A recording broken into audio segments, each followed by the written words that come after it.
From the KIRO Radio newsroom in Seattle, I'm Dave Ross, and these are the Ross Files. Last week, a Seattle police officer, actually the deputy Seattle police chief, Marc Garth Green, got in some trouble with members of the city council when they were talking about the outbreak of prostitution along Highway 99. Here's part of what he had to say. Some of them choose to do what they're doing. I have never been so shocked by such an assertion. And I appreciate that, Madam Councilwoman. And that comes from my experience of actually working the street up there and talking to a young lady who specifically told me that she was there to make money and enjoyed it. But beyond that, and I still believe that that young lady had this some. This is just not acceptable that you're speaking this way. Did you just say that they're enjoying it? I mean, that's her words, not mine. So I thought we should talk with somebody who's familiar with the situation, and that's Melodie Reece, who is the lead project manager for White Center, LEAD standing for Law Enforcement Assisted Diversion. But you also work with another organization that deals with the people on Aurora.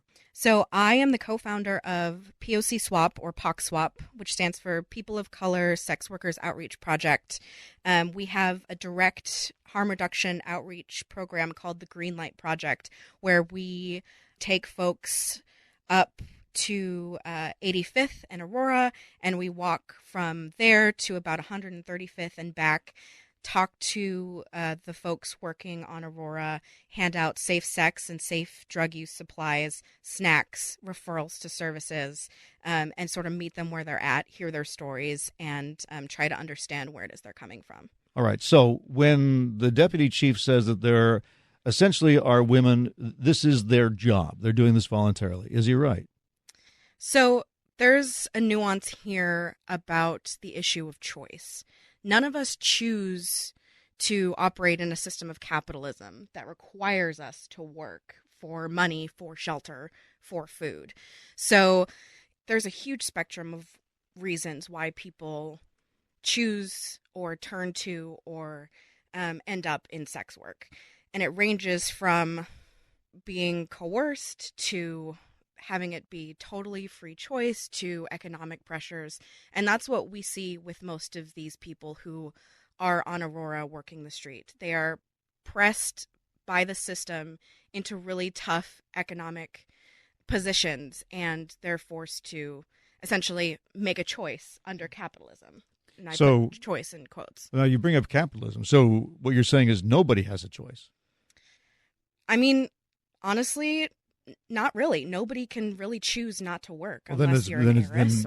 Then why make any distinction at all? I mean, in other words, they're just trapped in the same system that we all are, is what you're saying. Absolutely. We're all trapped in the same system. There was a time when there was an organization called Coyote. Do you remember them? Call off your old tired ethics. They were basically a union of prostitutes who told me a number of times, this is our job. Leave us alone. Yeah. We want to do this. You dismiss that? I thought we were to believe women. Yeah. So again, there's a range of reasons why people end up in sex work. Mm-hmm. For the most part, there is an axis of safety and an axis of privilege that most people fall on. So for folks who have very little privilege, they tend to seek out riskier and riskier work because their situation sort of forces them to do that. So the folks on Aurora who are out there, all night essentially risking their safety in order to pay bills or to pay for childcare, they don't necessarily have the same amount of choices that an upscale white escort would have, who is able to sort of, use the internet and sort of remain anonymous when she needs to be. They're very different aspects. And therefore, based on that, the police should leave them alone, or what are you suggesting? I'm not suggesting necessarily that police be totally uninvolved, right? There are people in the sex trade on Aurora who are genuine victims and who need help. There are also people on Aurora who are working because they feel that is the best choice for them. And I think that cops should be targeting the pimps. They should be helping folks get funneled into services where they need. They shouldn't be just blindly arresting Black and brown women. Hanna Scott, you've covered this. I have, actually, and I covered the meeting where Deputy Garth Green was speaking to the city council. Have you had a chance to see the letter that Chief Best sent to the council following that meeting? I've seen bits of it, yes. So she talks about how she gives some of the numbers on the arrests and essentially says there are those who are refusing services when we try to connect them with them. And as policy, SPD will continue to arrest those folks. Do you agree or disagree with that? Do I agree that they're doing it? No, that they should do that, that should be the policy. I don't agree with that. How come? Because the reason people turn to sex work in a lot of cases is because they need money right away, and they need it in amounts that aren't given to them through any other sort of minimum wage work or what have you. And so by arresting these women, you cut them off from their support networks. And if they are being managed, they then owe somebody as soon as they get out. And that makes it more dangerous for that person. They need this work even more upon release because they don't already have a support system. So it reinforces their need to actually make money quickly. On Twitter, Chief Marc Garth Green had said that they are making some of those arrests for the safety of those sex workers because that interruption in that cycle for a day or so can make them safer. Is that true or no? It's typically not true. I think that there are times when getting someone out of an environment can be helpful for their mental health, but not through jail, not through police. Those systems and processes are very traumatizing, especially to the Black and brown women who are mostly being arrested on Aurora. But what started this was the new cycle of arrests on Aurora was a lot of community complaints, according to SPD. Mm-hmm. So what about those folks? You know, there's drug activity, other activity, crimes that make the community feel unsafe when there's sex workers in the area. What should SPD do about that, if not making arrests? I personally think sex work should be fully decriminalized. And I think a lot of sex workers will agree. I think that SPD has maybe even an obligation to help educate the public on why it is these people are in these cycles, admit to sort of their place in the perpetuation of those harmful cycles, and really educate the public that these folks are our most vulnerable, some of our most vulnerable people. Neighbors don't fully understand why sex workers are there. They don't understand that most of them are just trying to get by, and they're not seen as human. So they're dehumanized, and they're then seen as a quote-unquote problem for the neighborhood. They're just people who need economic support. So you think it should be decriminalized? Yes. So that they can freely sell their services? Yes. Doesn't that just keep them beholden to these pimps? So for trafficked folks, for trafficked survivors, that is a different story than consensual sex workers, quote unquote consensual, right? Mm-hmm. In this system of you said that, but wait, we can't have it both ways here. You've said that there is no such thing as a consensual worker in a capitalist society. So no one's consensual, I guess. That's fair, but in that same line of logic, then why not sort of decriminalize all types of work? Well, most work is decriminalized, but people, not sex work. For whatever reason, people decide that they don't want to live in neighborhoods where women or men are offering sex for money. Then they can move. Like this is move. This is part of how people economically empower themselves. Isn't it easier for the workers to move? No, it's not easier because that's where their market is. If they move, they're not going to make money. Oh. And can we talk about why there is such an uptick in the number of sex workers actually on the street?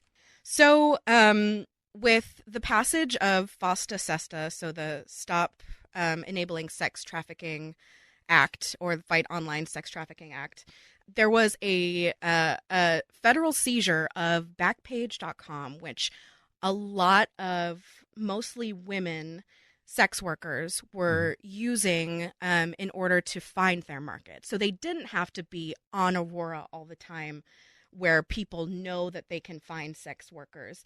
They were able to use this website that had mass appeal to find their clients, to meet in safe environments, to screen if they felt necessary. And now that is gone, and same thing with Craigslist Personals, the street is most people's best option. I see. So you were okay with the ads? I'm okay with ads from workers who are not being trafficked. How do you know? How do you differentiate? That's not my job to differentiate. But you don't really want to stop the trafficking then. I absolutely want to stop the trafficking. But you want to make it legal. This would make it far easier. In other words, you could actually traffic women in any neighborhood you wanted to, and the neighbors would have no rights to ask the police to come and stop it. So it would explode, be everywhere then. There is a distinction between legalization and decriminalization that I think is being missed here. So you'd still fine people who were caught prostituting? Like a traffic ticket? I mean, like a parking ticket is under not legalization. Parking is decriminalized. So you can't be put in jail unless you ignore your parking tickets. You're just fine. So you would decriminalize prostitution, so you couldn't be imprisoned for it. Would you be fined for it? I am not speaking on because otherwise you're legalizing legalizing it. I mean, if you say you don't want to legalize it, you really do want to legalize it. Well, it's legalization in the sense that it is now legal for prostitution to happen, but decriminalized means that sex workers don't have to go through like hoops to get licenses or to register with an authority. There's an element of being independent that comes with decriminalization that legalization does not offer. If you look at the medical marijuana industry, for example, that is a legal industry, but it's very heavily regulated to the point where if you go to a pot shop, you usually can't pay with a debit or credit card because banks will not allow them to have accounts because of what they're selling. So that's a cash industry because of that. So that's one type of regulation that legalization can infringe on sex workers. So legalization without regulation is what the is goal? Essentially what decriminalization is. Is what and what you want. It is what the and it's what sex workers want. Okay. Right. So in other words, it can't be restricted to any particular neighborhood. If somebody is soliciting for sex in front of your house, you have no right to ask them to leave or move on. Well, if it's in front of your house, you absolutely have a right because you own that property. But you don't have the sidewalk. No, that's fair. But if it were decriminalized nationally, folks would not be on the street as much. They would use sources like Backpage to meet quietly. Nobody really wants to display their business, even if it's for a work purpose. Like sex is usually a pretty private act. Right. So even if it is being exchanged for money, folks would much rather be able to do that out of the comfort of their home or out of the comfort of a parked car that's not on a busy street. Okay, so bring back the ads, but at the same time, stop the traffickers from... Yeah, and what's interesting is that cops with sites like Backpage have an easier in identifying those who are trafficking, because identifying folks who are trafficking people in a sexually exploitative way is a really difficult thing for SPD and for law enforcement in general to track and to verify, especially if it's just cash dealings on the street, sort of hearsay, there's a pimp somewhere, as opposed to having an IP address that's consistently logged, that's backed up by cash deposits in a bank. You see what I mean? Right. The internet provides a record. Yeah. But at some point, don't you have to essentially launch a sting operation and either arrest or get to testify one of these women? I mean, but that's what SPD is already doing. They're already doing operations. Yeah. And you're okay with that. I'm not saying that I'm okay with the operations necessarily. Well, I don't get it then. How can you want to stop trafficking, but you don't want to give the police the power to do anything about it? Because the operations are not targeting the folks who are trafficking. They are targeting you don't know that until you investigate. To investigate, you got to find somebody who is selling their services and find out whether they're doing it freely or whether they're doing it on compulsion, right? Sure, but there's a way to do that that's more trauma informed than just booking them into jail. There's a way that law enforcement and or social workers can meet folks where they're I at. see. So it's just the and have a jailing part you don't want. conversation. You're fine with them investigating. You just don't want them locking Sure. these people up. No, we Okay. don't want people. So you locked can up. do a sting operation then Sure, to try to catch the traffickers. sure. Okay, that's good. So is anybody trying it that way? I mean, are there other cities that do that, or that are doing it in a way that you would approve of? I think largely in the U.S., it's not really happening in a way that's safe and trauma informed.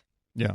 So it's been a long time since I visited Amsterdam, but I keep hearing Amsterdam used as an example because I remember the women being in the windows, and except for trying to take pictures of them, they don't like the tourists taking pictures of them. Everything seems to be fine. So you would endorse that kind of model? So, yes and no. I think there's a lot of nuance that goes into this. I think Amsterdam has a decent model for zoning sex work that could potentially work. But again, with Seattle being largely a place where people go to be displaced, a sort of place-based system wouldn't necessarily work either. What do you mean? Seattle's a place where people go to be displaced? Yeah, so where Black and brown people are pushed further and further south or further and further north because of gentrification, I think having to commute to like a red light district is not necessarily a model that I would endorse either. Because the customers would find it inconvenient? No, You mean because what? the workers would The find it workers. inconvenient. The workers that are being arrested are Oh, I largely see. Black and brown women. So you need to have these places set up in the neighborhoods where they live? So they Is that? so they can get there. The commute is Yeah, too hard on them. Is the absolutely. point? Yeah. Yeah. Yeah. Okay. Well, I mean, I don't see any problem with that because the people who are the gentrifiers would be happy because then They wouldn't see it. They wouldn't see it, right? So is that okay then? We take some of these, I guess we'd have to call them poorer neighborhoods. Is that fair? And zone them for prostitution? I mean, from a policy standpoint, mixed income neighborhoods tend to generate the best market for new developments, and I don't know. It's a tricky subject that I don't know that I can really speak to. Are the women on Aurora in need of rescue, as SPD and the city council believes? So the term rescue is sort of problematic, but Financial or otherwise? I mean, they definitely need financial support. Many of them are not drug users. Some of them do have mental health instabilities, but mostly the reasons that they're on Aurora are economic. Some of them do need help escaping violent or trafficking situations, but the way to do that is not arresting them. And that's kind of the overall message. Yeah. From the Absolutely. from the lead perspective and the services perspective. Yeah. So I'll throw one more thing out. Presidential candidate Andrew Yang has talked about a universal basic income so that everyone would get at least something. You think something like that would solve this problem? I think it would help alleviate a lot of the problems associated with this. Absolutely.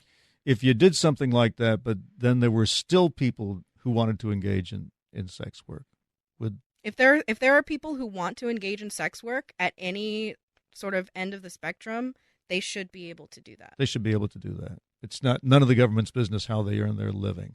Sure. And if you turn out to if you end up living in a neighborhood where this is going on, you just have to recalibrate what you think about it. Yeah, Rather than try to chase them away. absolutely. Okay. Lend them a hand. Give them a condom. Help them find services. Don't dehumanize them. These are people. These are your daughters. These are your nieces, and they need something that the system is not providing them, and then they're being incarcerated by that same system, and it's just really broken. Melodie Reece is the lead project manager for White Center and also a co-founder of the People of Color's Sex Workers Outreach Project, which actually walks the streets talking with the people who are out there selling sex work and trying to get to know them. Thank you, Melodie. Thank you so much. Okay, you bet. Appreciate it. Remember that when there's a longer version of the interviews on Seattle's Morning News, you can usually find it right here in the original form, unconstrained by the limitations of a live broadcast. And you can subscribe so that when someone says, "Did you hear what was on Seattle's Morning News?" you can say, "Not only that, I heard the part that wasn't on Seattle's Morning News." So my advice is to subscribe. And then when we talk to an author, a politician, an entrepreneur, an artist, a scientist, a teacher, a journalist, a celebrity, you'll hear every word. I'm Dave Ross. Thanks for tuning in.